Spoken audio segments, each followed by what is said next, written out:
মুহূর্তেই বিষাদে পরিণত হলো আনন্দ ভ্রমণ। বনভোজনে যাওয়ার আগে গাজীপুরের ইসলামিক ইউনিভার্সিটি অব টেকনোলজি আইইউটির কেউ কি ধারণা করেছিল এমনটা হতে যাচ্ছে তাদের সাথে? উত্তর হয়তো না, কিন্তু ভাগ্যের নির্মম পরিহাস কোনো সড়ক দুর্ঘটনা নয়, বৈদ্যুতিক সঞ্চালন লাইনের সাথে বনভোজনের দ্বিতল বিআরটিসি বাস সংস্পর্শে এলে মুহূর্তেই বিদ্যুতায়িত হয়ে পড়ে পুরো বাস। এ ঘটনায় মারা যান বিশ্ববিদ্যালয়ের ৩ শিক্ষার্থী, গুরুতর আহত হন আরও ১৫ শিক্ষার্থী।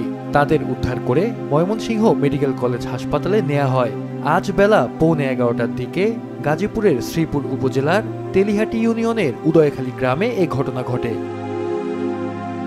নিহত ৩ শিক্ষার্থী হলেন ২৪ বছর বয়সী মোজাম্মেল হোসেন নাইম, ২২ বছর বয়সী মোস্তাকিম রহমান মাহিন ও ২২ বছর বয়সী জোবায়ের আলম সাকিব। তারা সবাই আইইউটির যন্ত্রকৌশল বিভাগের শিক্ষার্থী। পুলিশ জানায় আইইউটির অন্তত ৪৬০ শিক্ষার্থী শ্রীপুরের তেলিহাটি ইউনিয়নের মাটির মায়া রিসোর্টে পিকনিক করতে যাচ্ছিলেন এবং দুর্ঘটনা কবলিত বাসটিতে প্রায় ৬০ থেকে ৭০ জন শিক্ষার্থী ছিল। ডবল টিকার বাস আসলে আমাদের থানাকে অবগত করে নাই, তারা তাদের মতো করে আসলে প্ল্যান করে আসছিল। আসলে ফেদার রোডে এরকম ডবল টিকার বাস আসলে ঠিক না, তারা কীভাবে আসছে আমরা জানি না, আমরা আসলে কথা বলে জানতে পারবো বিষয়টা কী। আসলে প্রত্যক্ষদর্শীরা জানান আইইউটির শিক্ষার্থীরা বিআরটিসির ৬টি দ্বিতল বাস এবং ৩টি মাইক্রোবাস নিয়ে পিকনিকে যাচ্ছিলেন।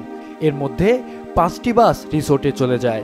শেষের বাসটি সড়কের পাশের হাই ভোল্টেজের বৈদ্যুতিক লাইনের মাধ্যমে বিদ্যুতায়িত হলে হতাহতের এই ঘটনা ঘটে। ক্রস করে চলে গেছে রাস্তার যে বাসটা, ওটার উপরে যে ছাদ, এটা এই 440 লাইনের সাথে লেগে গেছে। লেগে যাওয়ার পরে ফুল বাস কারেন্ট হয়ে গেছে। কারেন্ট হয়ে যাওয়ার পরে ভিতরে অনেক চিল্লাচিল্লি শুরু করে, বাস থেকে ধোঁয়া বের হচ্ছে। আমি এখানেই ছিলাম। তারপর আমি দৌড়ে আসছি, আমি আর আমার কাকা, 3টা ছেলে বাস থেকে নেমে বের হইতে চাইছিল। তো ওয়াল একদম পাশাপাশি দিকে, ওরা আর যাইতে পারে নাই ওইদিকে। তারপর ওয়ালে এক হাত দিয়ে আরেক হাত গাড়িতে লেগে গেছে। লেগে যাওয়ার পরে গাড়ির সাথে বাইজা গেছে, বাইজা গিয়ে এখানে পড়ে গেছে।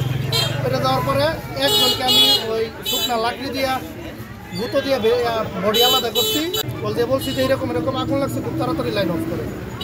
পরে ওনারা লাইন অফ করছে, হয়তো ভিতরের সবাই মারা যেতে পারছে।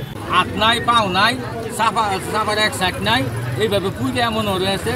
8টা রিক্সা মেজে ওরা হেঁটে পরে দিচ্ছে, তাড়াতাড়ি যাও মধ্যে। আমার বড় ছেলের বউ এই সাইডে এসে একটু সাপ বা একটা শুনে ধোঁয়া করে গেছে। তখন আমি দৌড় দিলাম, দৌড় দিয়ে কানে না শর্ট করছে। শর্ট করছে পরে আমি আটা ফাটা রেখে সেগুলো বাঁশে লেগে দিই, বাঁশ লাগে তাতে মুসকে দিতে। মানে বাঁশ আনছি কিন্তু বাঁশ আনি লাগর হয়েছে না, কিন্তু লোক সামনে লুকি বলছে। তার মধ্যে গাড়ির ছাদ লাগিয়ে গেছে। লাগিয়ে যাওয়ার পরে মানে যে এনে ধরতেছে, সামনে আগুন লাগিয়ে আছে, যে এনে ধরতেছে এনে পড়তেছে, যে এনে ধরতেছে এনে পড়তেছে। একজন সাথে সাথে এদিকে মারা গেছে, সাথে সাথে মারা গেছে। আরেকজন ওই পাশে নিচে মাথায় পানি দিছে, উনিও মারা গেছে। এ ঘটনার সুষ্ঠু তদন্তে গাজীপুরের অতিরিক্ত জেলা ম্যাজিস্ট্রেটকে আহ্বায়ক করে 5 সদস্যের তদন্ত কমিটি গঠন করা হয়েছে বলে জানালেন আইইউটির প্রভিসি। এটা আসলে আমি এখন জানতে পারলাম যে আমাদের ভাইস চ্যান্সেলর স্যার, উনি তো এখন ওই ময়মনসিংহ মেডিকেলে আছেন। তো ওখান থেকে আমাকে বলছেন যে 5 সদস্যের তদন্ত কমিটি গঠন করা হয়েছে। এটা কবে নাগাদ দিবেন এটা আমাকে এখনও পর্যন্ত বলা হয় নাই। আমি এটা অফিসিয়াল নোটিশ করা হলে আমরা বলতে পারবো। বিশ্ববিদ্যালয়ের ভাইস চ্যান্সেলর আহত শিক্ষার্থীদের দেখতে ময়মনসিংহ মেডিকেল কলেজ হাসপাতালে আছেন। তার কাছ থেকেও পাওয়া গেল দুর্ঘটনার বর্ণনা। আমি যেটা শুনেছি আশেপাশের স্টুডেন্টের কাছে, যে গেটের কাছে ছিল, ওরা গেট সম্ভবত ধরেছিল, যেহেতু বডি ইলেকট্রিফিকেশন ভিতরে যারা বসেছিল তারা ইনজিওর্ড হয় না, কিন্তু যারা গেটের কাছে, গেটে বুঝতে পারছেন যে হ্যান্ডেলটা ইলেকট্রিফাইড হয়ে গেছে, তখন ওই 3 জন তারা টোটালি ডেড হয়ে গিয়েছে। স্থানীয়রা বলছেন যে সড়কে কোনোদিন বাস চলাচল করে না, সেই সড়কেই দ্বিতল বাস নিয়ে পিকনিকে এসেছে শিক্ষার্থীরা, যে কারণে এমন দুর্ঘটনা ঘটেছে। এছাড়াও বিদ্যুতের তারও অনেকটা ঝুলন্ত অবস্থায় ছিল, যা দুর্ঘটনার অন্যতম কারণ। মাহফুজুল হাসান, মাছরাঙা নিউজ ডেস্ক।